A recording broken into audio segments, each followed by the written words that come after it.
Friends, पिछली class में हमने अवशोषण स्पेक्ट्रा और कलर के बारे में डिस्कस किया था।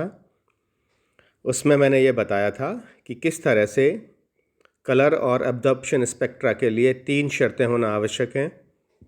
1, डीडी संक्रमण होना। 2, विजिबल रीजन या दृश्य क्षेत्र में प्रकाश का अवशोषण होना। और तीसरा, अयुग्मित इलेक्ट्रॉनों की उपस्थिति, प्रेजेंस ऑफ अनपेयर्ड इलेक्ट्रॉन। इसी के आधार पर अब हम इस क्लास में यदि D0 से D10 तक ट्रांजिशन मेटल आयंस के इलेक्ट्रॉनिक कॉन्फ़िगरेशन और कलर्स देखें तो D0 इलेक्ट्रॉनिक विन्यास, जिसका एग्जाम्पल है Sc+3 स्कैंडियम+3 आयन, वो कलरलेस होता है। इसी प्रकार D10 इलेक्ट्रॉनिक विन्यास वाला Zn+2 भी कलरलेस होता है।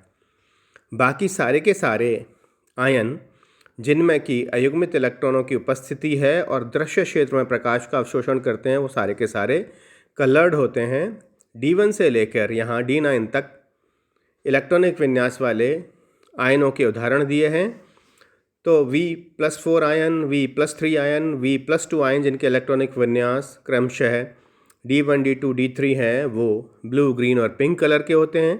D4 इलेक्ट्रॉनिक विन्यास वाला Cr+2 आयन ग्रीन कलर का होता है, जबकि D6 इलेक्ट्रॉनिक विन्यास वाला Fe+2 आयन ग्रीन कलर का होता है और कोबाल्ट+2 आयन पिंक कलर का होता है, जिसका इलेक्ट्रॉनिक विन्यास D7 है। निकल के जो कॉम्प्लेक्सेस होते हैं, ट्रांजिशन मेटल आयन कॉम्प्लेक्सेस, वो ग्रीन कलर के होते हैं। और इसी तरह से कॉपर सल्फेट, जिसमें कि Cu+2 ऑक्सीडेशन स्टेट में है, D9 इलेक्ट्रॉनिक विन्यास है, वो ब्लू कलर का होता है। तो इस प्रकार हम कलर और एब्जॉर्प्शन स्पेक्ट्रा को समझ सकते हैं। अब इस क्लास में हम ओरिजिन ऑफ कलर भी डिस्कस करेंगे। तो ओरिजिन ऑफ कलर, जो कि क्रिस्टल फील्ड थ्योरी से एक्सप्लेन किया जा सकता है, वैलेंस बॉन्ड थ्योरी से कलर नहीं एक्सप्लेन किया जा सकता था। तो इस प्रकार के आइसोलेटेड आयंस में 5 जो डी ऑर्बिटल्स हैं, वो सारे के सारे समान ऊर्जा के होते हैं, जिनको हम डीजेनरेट ऑर्बिटल्स कहते हैं। But when the ion is surrounded by 6 ligand molecules, these 5d orbitals split into 2 sets। जैसा कि हमने बताया था आपको, ये 2 भागों में विभाजित हो जाते हैं, और T2G और EG में। और इनमें जब इलेक्ट्रॉनों का संक्रमण होता है तो स्पेक्ट्रा भी प्राप्त होता है, और इसी के हिसाब से अगर दृश्य क्षेत्र में प्रकाश का अवशोषण होता है तो फिर वो कलरफुल भी दिखाई पड़ता है। तो after absorption of some wavelengths, remaining light is no longer now white and the compound appears to be color।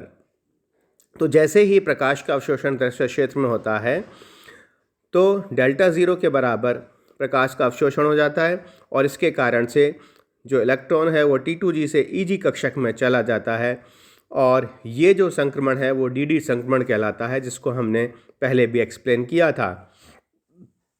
ये बहुत इम्पॉर्टेंट है कि after absorption of some wavelengths, मतलब कुछ भाग जो प्रकाश का अवशोषण करने के बाद पदार्थ जो रिमेनिंग लाइट है is no longer now white, वो अब सफ़ेद रंग की नहीं होती, and the compound appears to be coloured. तो जो ट्रांसमिट कलर है वो हमको दिखाई पड़ता है, and the colour of compound will depend on the magnitude of Δ0। ये बहुत ही इम्पॉर्टेंट चीज़ है कि जो कलर है पदार्थ का वो मैग्नीट्यूड ऑफ Δ0 पर डिपेंड करेगा।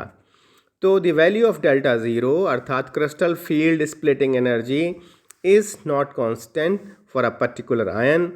और इस प्रकार जो पदार्थ का जो रंग है वो भी परिवर्तित होता रहता है। All factors which change the magnitude of Δ0 also change the colour of the complex. जो ये सारे के सारे फैक्टर्स हैं जो कि मैग्नीट्यूड को इम्पैक्ट करते हैं Δ0 को, तो वो कॉम्प्लेक्स के कलर को भी चेंज कर देंगे। यहाँ पहले हमने पिछली क्लास में हमने आपको कलर बताया था और एब्जॉर्प्शन स्पेक्ट्रा बताया था। यहाँ पर हम ये बता रहे हैं कि किस प्रकार Δ0 के मान के परिवर्तन के कारण कलर भी चेंज हो जाता है।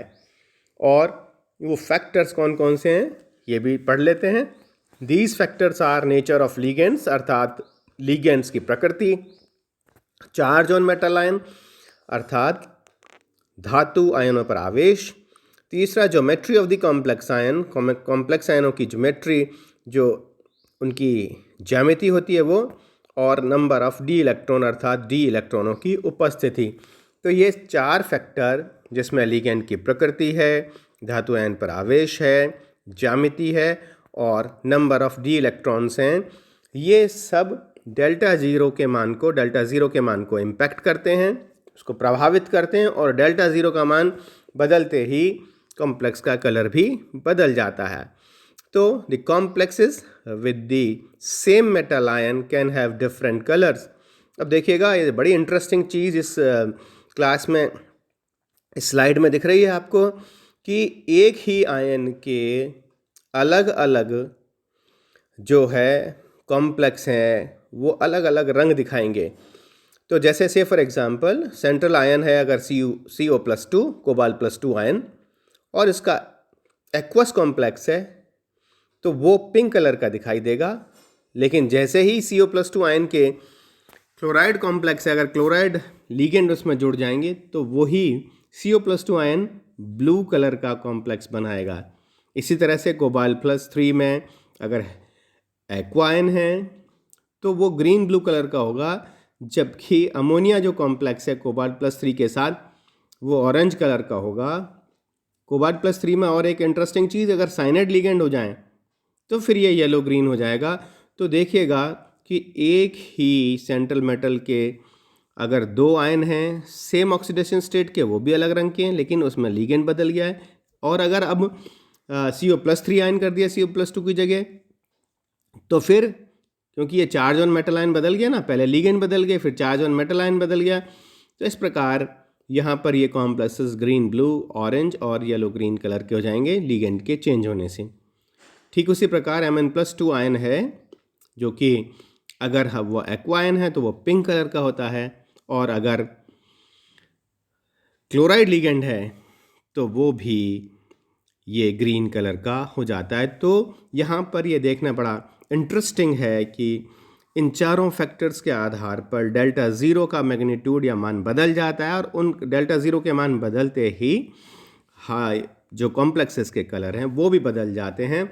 तो जो ओरिजिन ऑफ कलर है वो ना सिर्फ किस इन तीन बातों पर निर्भर करता है जो कि पहले बताई थी कि डी संक्रमण, दृश्य क्षेत्र में प्रकाश का अवशोषण और ज्यामिति। तो इस प्रकार यहाँ पर ये चारों फैक्टर भी कलर ऑफ कॉम्प्लेक्स को डिटरमिन करते हैं या उनके मान निर्भर करते हैं, और इस प्रकार हम ओरिजिन ऑफ कलर को एक्सप्लेन कर सकते हैं।